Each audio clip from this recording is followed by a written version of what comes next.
Oh god, with all this moving house business, Ludo, I'm getting really stressed out of my mind. Marty suggested that I try out this Megacorp shill simulator Astrobot to try and relax. Oh, you've played it? Well, yeah, it's super refreshing to see a game that isn't trying to manipulate the player into becoming addicted or pay for more gacha. Well, real money gacha, you get what I mean. Astrobot is just a good old capital G game, and seemingly because of that, it's done really well. But why? What makes this game tick? I know I'm meant to be relaxing, Ludo, but I can't help it. I have to dissect! And ironically for this game, I think Astrobot has done well because it practically plays itself. Because mechanically, it's super simple. You jump, punch, collect, repeat. The added complexity of the majority of its power-ups basically operate on timing alone, and that's about it. What I mean by this is that they feign complexity but effectively operate themselves. For example, these frog arms will auto-target enemies while you're in combat, and then when latching onto these grapple poles, they'll automatically do that when in proximity of them, and then detach you in the correct direction relative to where you should want to go, effectively taking away all nuance away from the players. But I don't think this is a bad thing whatsoever. See, Yahtzee and I were discussing the other day how to do controls, and you want to minimise how much brain power is needed for people to interact with the game via the controller itself. And in an ideal world, you would want the player to think about something happening and then have its translation in-game. And as much as I think Astrobot does this amazingly, it also has some of the worst examples of it at the same time.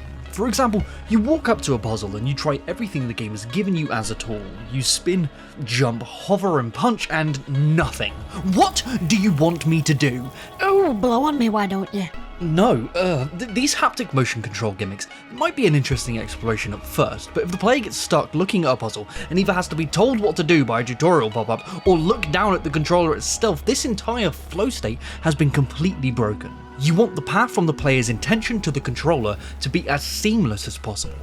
We can try to emulate this by compartmentalizing or combining a lot of button presses into one action to minimize how much brain power is needed to perform similar actions. For example, the jump and hover abilities in Astrobot could be on separate buttons, but why would they? They effectively serve the same function and come from the same family, so they're utilized on the same button, making both of their functions second nature. And that's what all of Astrobot's systems are aiming for, not mechanical complexity, but flow. When latching onto these grapple points, you have an intention of what you want to do and where you want to go. The developers know this, so they guide the character in those directions preemptively to make failure extremely difficult to maintain this flow. This makes playing the game feel incredibly satisfying, as if you're breezing through its challenges, but if you just got to skip through the entire game effortlessly, it would not be satisfying. You need the juxtaposition of death to make those successes feel good, and to do that, they need to kill the player a lot.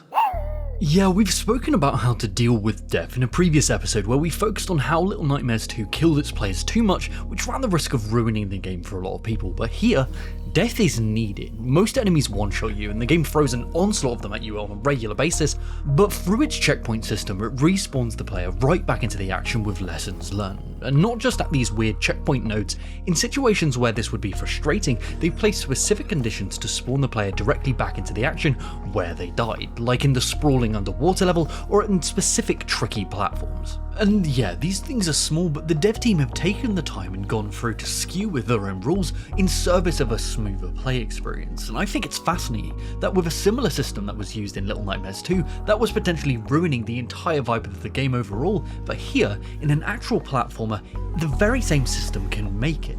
The Astrobot team are trying to balance frustration to juxtapose it with smooth, guided gameplay to make their players' brain boxes swell and make them feel smarter. But Ludo, do you know what also makes you feel smart?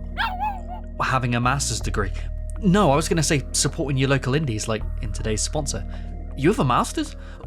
This video is brought to you by Skizmo's Sideshow, the new twin-stick shooter roguelike with a circus theme that's not creepy at all. Well, maybe just a little bit. Enter this topsy-turvy world where you collect unusual trinkets to power up yourself and your eccentric hovercraft. Gather splintered dice, faded stamps, and mind-bending marbles as you dive further into Skizmo's twisted domain. featuring a hand-drawn art style, otherworldly creatures, and combat encounters so difficult that your controller will be creaking under the pressure. Hold on. I just got distracted thinking about that Queen David Bowie song. Din, din, din, din, din, din. Skizmo Sideshow has a Kickstarter going live October 1st, so head on over to the link in the description or succumb to the terror of knowing what this world is about. Like the song. You picked that one for aesthetics. Yeah, I can see that. But back to Astro Boy Boy. To aid in making the player feel smart, just like with its platforming, the game also wants to subtly guide you towards secrets, but in a way that feels player driven. The best example for this is in the level Free Big Brother. And also, can I just start by pointing out that the titular Big Brother is one of the creepiest things I have ever seen. I don't know what it is about it. What have you seen, brother? Oh god. Yeah, anyway, so there's a secret underneath this platform, and to guide the player to a thread to find it, the developers strategically place enemies atop it that require the player to use their hover attack to take them down, subsequently breaking the floor and revealing the path to the secret underneath. Now, yeah, it was completely intentional on the developer's part to have this happen, but it feels player driven. And to top all of this off, the same mechanical principle is used in the secret area close by, so it's a form of conditioning and teaching for what's to come. I bloody love this kind of microdose teaching, and it's used everywhere in Astrobot to try and make players feel smart for finding these secrets or to intuitively know what to do. Sound being a big proponent of that, being guided to hidden bots by their cries for help or music cues denoting when platforms will disappear. These are completely subliminal and give the players information audibly alongside their visual counterparts, making them immediately recognizable and reinforcing. Each one of these systems, from how it manages depth, platforming and guidance, is all about less thinking and more doing. And you would 100% feel this if it was missing, because they do it here in Astrobot, in these added challenge areas. Nah, it's not because I don't like a challenge. Well, these levels aren't even particularly hard anyway. It's about how drastically different they are compared to what was set before them. It leaves this sour taste in my mouth. When you begin them, there is only one checkpoint at the beginning of the level, turning each minute challenge into a trial and error as you have to repeat the same stretch of gameplay over and over and over again just to get a glimpse of what's to come, adding to this frustration of repeated failure. It's not bad enough to stop me playing by any stretch of the imagination, but what it does do is highlight how pinpoint perfect the pacing is in the base game. Because at the end of the day, I can't get mad at this game. It's made for kids. It's not made for kids. Well, yeah, it is. These robots are literally dabbing and flossing, Ludo. What are you chatting?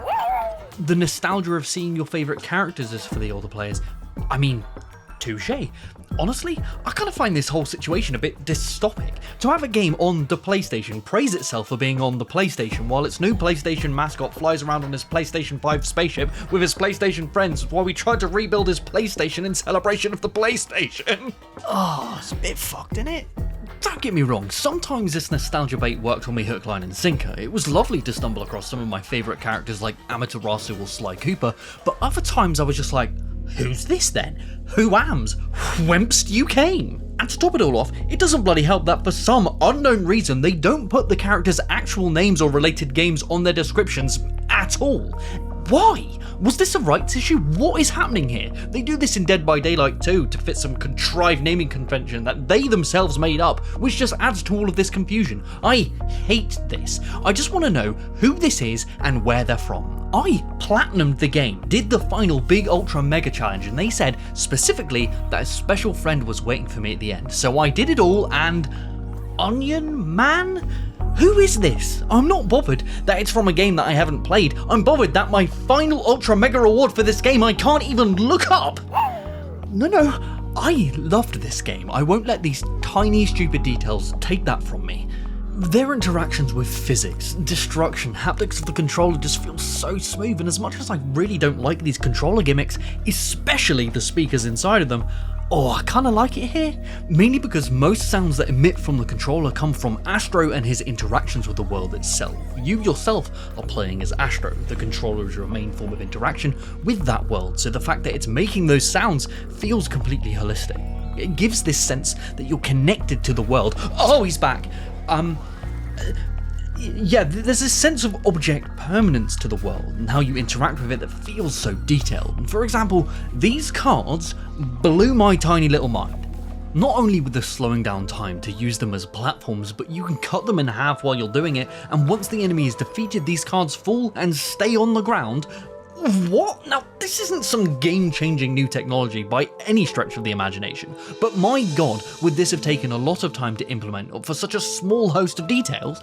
This type of object permanence is everywhere. It adds so much to the overall experience, and I adore all of them. God, honestly, I'm torn. Half of me thinks this is such a beautiful exploration of exactly what makes 3D platformers tick for all ages, and on the other hand, I think this is a weird PlayStation circle jerk that is feigning being a celebration of gaming history, but my god, when the metal arms reach up longingly at the PS5 slowly descending, I cannot help but feel like I'm being sold something that I already bloody own.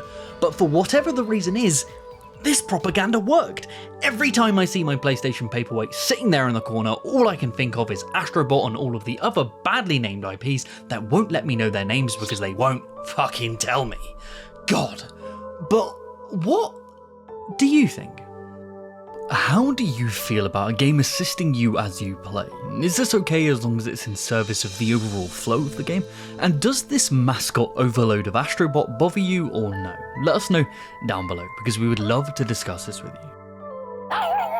Oh yeah, for sure. If you enjoy this show, or anything here we do at Second Wind, please consider supporting us on Patreon. For as little as $1 a month, you could quite literally be helping to feed Ludo.